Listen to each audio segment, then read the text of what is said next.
Be me, male, 26 years old, history major who didn't want to teach, ended up in the basement of the university library. Job title is junior archivist. Job reality is moving heavy boxes of dead people's letters. The basement is officially called Special Collections Storage. We call it the oubliette. No windows. Constant hum of the dehumidifier. Smells like vinegar syndrome and old dust.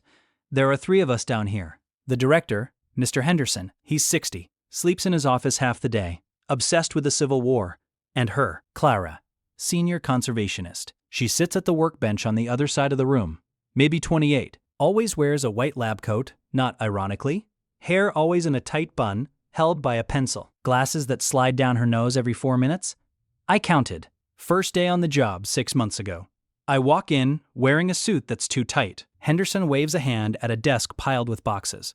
Start there, he says. I sit down, look across the room. Clara is using a tiny brush to clean a map. She doesn't look up, doesn't say hi, just the sound of her breathing and the brush scraping paper. I start typing inventory into an Excel sheet.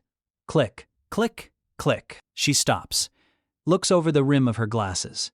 Can you type softer? Excuse me? You're hitting the keys like they owe you money. It vibrates the table. Sorry. She goes back to the map. Great start. First month is pure monotony. 8 a.m. arrival. Unlock the heavy metal door. Flick on the fluorescents. They buzz for 10 seconds before fully lighting. I sit at my computer.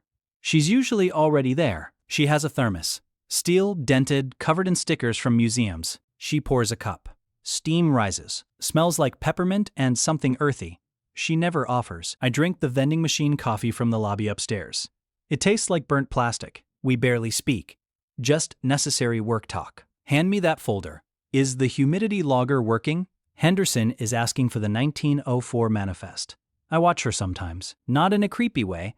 Just bored. The way she works is surgical. Tweezers, spatulas, Japanese tissue paper. She can spend 3 hours on a single tear in a page. Her focus is terrifying. One Tuesday, it's raining. A torrential downpour.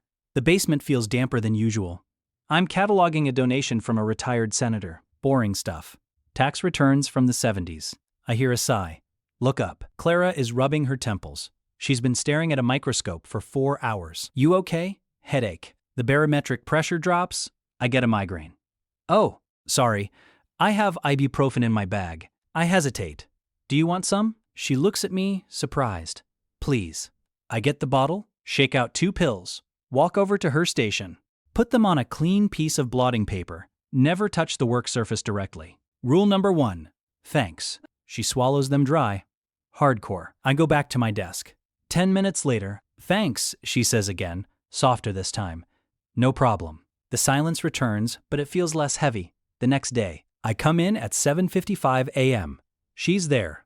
There's a second mug on her table. Not a disposable cup, a ceramic mug. It has the library logo on it. I brought tea, she says. Didn't know if you liked peppermint. I hate peppermint. I love it, I say. Thanks. I take the mug. It's warm. I sip it. It tastes like toothpaste and dirt. I drink the whole thing. This becomes the routine. Every morning, 2 mugs, steam rising. We don't talk about it. Just a nod. Work starts. Month 3. We get a new collection. 18th century botanical illustrations. Valuable stuff. Henderson is excited. Actually wakes up before noon. We need to digitize these immediately, he says. It's a 2-person job. One to handle the plates, one to operate the camera rig. Clara handles the plates. Obviously. I'm the camera monkey. We have to work in the digitization lab. It's a closet inside the basement. Dark except for the strobe lights. Shoulder to shoulder. She opens the folio. Turn the page, she whispers. I adjust the focus. Click. Flash. Next, we do this for 6 hours straight. It's hypnotic. Turn. Focus. Flash. Turn. Focus. Flash. It gets hot in the small room. I can smell her shampoo. Lavender. Or maybe lilac. Something purple. My arm brushes hers. She doesn't pull away. Static electricity shocks us both. Ouch. Sorry. It's the dry air. Yeah. We keep working. Stomach growls. Mine. Loudly. She giggles. First time I've heard her laugh. It's a low, rusty sound, like she doesn't use it often. Hungry? Starving. I have an apple, she says. We can split it. We sit on the floor of the dark room. She takes a pocket knife out of her lab coat, slices the apple into wedges, hands me a piece on the tip of the knife. I take it. It's crisp, tart. We eat in the dark, illuminated by the standby light of the camera. So, history major, she says. Yeah. Why archives? I like things that stay put. She nods in the dark. Me too. People are messy. Paper is honest. Even when it's rotting? Especially when it's rotting. It shows you exactly what happened to it. Deep. Shut up, she says. But no heat in it. We finish the apple, get back to work. The rhythm is better now. Seamless. We finished the project 2 days early. Henderson is impressed. Good work, team, he says. Team, I like the sound of that. Month 5. Summer hits. The university is a ghost town. The basement AC breaks. It's 85 degrees in the oubliette. We can't have the humidity spike. We have to move the sensitive collections to the backup vault. It's on the 3rd floor. Elevator is out for maintenance. Of course, we have to carry 40-pound archival boxes up 3 flights of stairs. All day. It's grueling. I'm sweating through my shirt. She's taken off the lab coat, wearing a tank top underneath. I try not to stare at her arms. They are toned. She lifts a box like it's nothing. Conservationists are surprisingly strong. We do 20 trips. Collapse on the floor of the 3rd floor vault. It's cool in here. Climate-controlled bliss. We lie on the carpet, staring at the ceiling. I can't feel my legs, I say.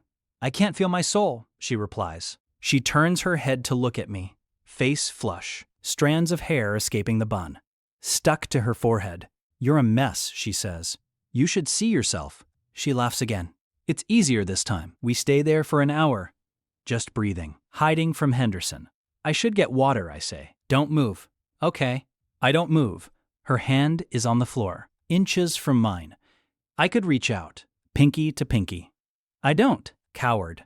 Eventually, we get up, walk back down to the sauna basement, pack up for the day. See you tomorrow, she says. See you. I drive home playing the scene on the floor over and over. Nothing happened. Why does it feel like something happened?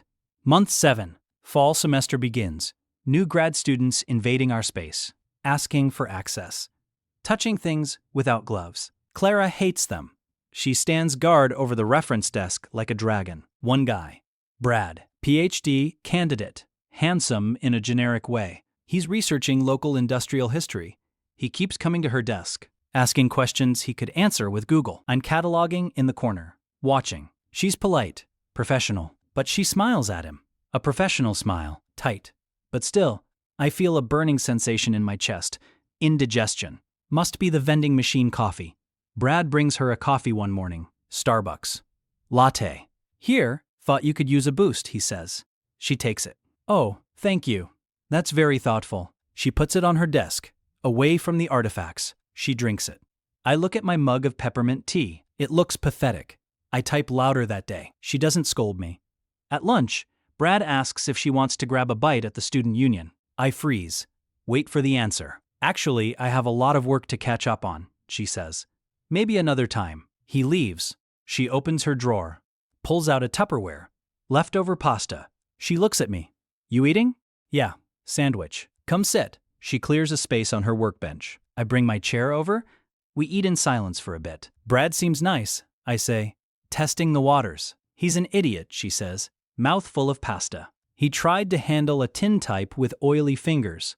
I almost broke his hand. I laugh. Relief washes over me. Cool. Yeah. Why? Jealous? She looks at me over her fork. Eyes sharp. Intelligent. No. Liar. She smirks. Doesn't press it. She slides a container of cookies toward me. Oatmeal raisin. I made too many. I hate oatmeal raisin. I take 2. They are delicious. Month 9. Winter is coming. Dark at 4 p.m. The basement feels like a bunker. We are the last survivors of the apocalypse. We have a system now. I know when she needs the magnifying lamp before she asks. She knows when I'm struggling with a deciphering and leans over to help. Her handwriting is jagged. Mine is loopy. We leave sticky notes on each other's monitors. Jokes about the dust mites. Drawings of Henderson sleeping. One day, she doesn't come in. 7:55 a.m. Empty chair. 8:30 a.m. Still empty. Henderson comes out. Clara called in sick. Flu. Oh. The day drags. It's silent. Too silent. I realize how much noise she actually makes. The shuffling. The tools clinking. The sighing. The tea slurping. I hate it. I can't focus. I reorganize her desk tools, align the tweezers by size, clean her brushes, leave a sticky note. Place fell apart without you. Henderson tried to eat a map. Go home. Text her? Don't have her number. Realize this is insane. We spend 40 hours a week together. How do I not have her number? Day 2 of no Clara. Misery. Day 3. She's back. Looking pale. Nose red. Wearing a giant oversized sweater. She sees the desk. Smiles. Reads the note. Laughs. Coughs. You alive? I ask. Barely. Don't come too close. I'm a biohazard. I make the tea today. Bring it to her. Put a packet of Emergen-C next to it. You're a lifesaver, she croaks. I know. She catches me looking at her later. I look away quickly. She doesn't. Month 11.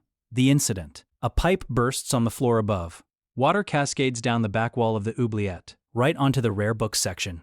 Panic. Actual panic. Henderson is useless, running around shouting.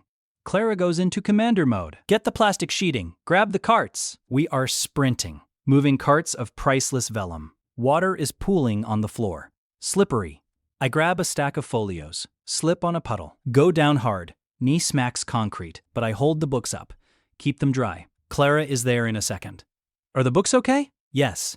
Are you okay? Yeah. She helps me up. Grip is strong. We spend the next 6 hours doing disaster triage. Fans. Blotting paper. Dehumidifiers on max. It's 2 a.m. when we finish. We are exhausted, soaked, dirty. Henderson went home hours ago. We are sitting on the floor again, backs against the dry stacks. The adrenaline is fading, leaving just the tired. We did good, she says. Yeah. My knee is throbbing. She notices me rubbing it. Let me see. It's fine. Don't be a martyr. She rolls up my pant leg. It's bruised, swollen. She touches the skin around it. Fingers cool, gentle. Does that hurt? A little. She looks up. We are very close. The basement lights are dimmed, just the emergency exit sign glowing red. Her eyes are dark, pupils dilated. Or maybe it's just the dark. You saved the folios, she whispers. Priorities. You're an idiot. Probably. She doesn't let go of my leg. Her thumb traces the bone. My heart is hammering against my ribs, loud enough for her to hear. Clara. Yeah? I stop. Chicken. I think we should order pizza, I say. She smiles. A real one. Eyes crinkling. Pepperoni? Is there any other kind? We eat pizza at 3 a.m. sitting on the director's desk, talking about everything. Her family in Ohio. My failed attempt at a novel. Her fear of spiders. My fear of heights. It feels like a date, but it's just work. Right? 1 year? Anniversary of me joining the oubliette. I bring donuts. She brings a small box, wrapped in brown paper. For me? Open it. It's a vintage compass. Brass. Heavy. Found it at a flea market, she says. Thought you might need direction. Haha. It's beautiful. Truly. I put it on my desk, next to the stapler. I didn't get you anything, I say. You bought donuts. That counts. We work. It's a quiet day. Dust motes dancing in the light. I look at her. She's humming. Off key. Some 80s pop song. I know the inventory of this room by heart. Every box. Every folder. But she's the only thing I care about studying. I realize it then. Simple. Terrifying. I'm in love with the conservationist. Now what? Nothing. Keep working. Keep the routine. Don't ruin it. Christmas party. Department-wide. Upstairs in the main reading room. Cheap wine. Cheese cubes. Professors wearing ugly sweaters. I stand in the corner, nursing a plastic cup of red wine. Clara walks in. She's not wearing the lab coat. She's wearing a dress. Green velvet. Hair down. It falls past her shoulders. She looks different. Softer. She spots me. Beelines for my corner. Save me, she says. Henderson is trying to talk to me about bayonets. I laugh. You look nice. You look shocked. I clean up okay. You really do. She blushes. Actually blushes. Looks down at her shoes. Want to get out of here? She asks. What? This wine is vinegar. I know a dive bar that serves actual whiskey. Lead the way. We leave the party, walk out into the snow. She shivers. I take off my coat, put it around her shoulders. It's a cliché, but she pulls it tight. Smells like you, she says. Is that bad? No. We go to the bar. It's loud, sticky floors. We sit in a booth in the back, order shots and beers. We drink. We talk louder to be heard over the music. Knees touching under the table. She's looking at me, really looking. Why did you take the job? She asks. Needed money. Why did you stay? I look at the table, then at her. The books. Liar. Okay, the company isn't bad. She smiles, takes a sip of beer. I was going to quit, she says. Before you started. I was bored, lonely, down in the hole. And then? And then this guy showed up. Typed too loud, brought me tea, made it bearable. My chest tightens. Clara. She reaches across the table, takes my hand. Her palm is warm, calloused from the tools. I like it. I squeeze back. We finish our drinks. Walk back to her apartment. It's snowing harder. The world is silent. Just the crunch of boots. We stand at her door. Awkward tension. The precipice. Well, she says. Here we are. Here we are. Can I start. She steps forward, puts her hands on my face, tiptoes, kisses me. It tastes like whiskey and chapstick. Cold nose, warm mouth. Time stops, actually stops. She pulls back, breath clouding in the air. See you Monday? Yeah, Monday. She goes inside. I walk home. Float home, Monday morning. 8 a.m. Basement. Unlock the door. Lights buzz on. She's there. 2 mugs of tea. She turns. Hair back in the bun. Lab coat on. Glasses sliding down her nose. But she smiles. And it's different. Morning, she says. Morning. I sit at my desk. Log in. Look at her. She winks. Goes back to cleaning a map. I take a sip of tea. Peppermint. It's the best thing I've ever tasted. I start typing. Softly. Box 144. Life is good. Down in the oubliette. Just us and the dust. And the quiet. And the future. End of shift. Wait for her to pack up. Walk out together. Hand in hand. Up the stairs. Into the light.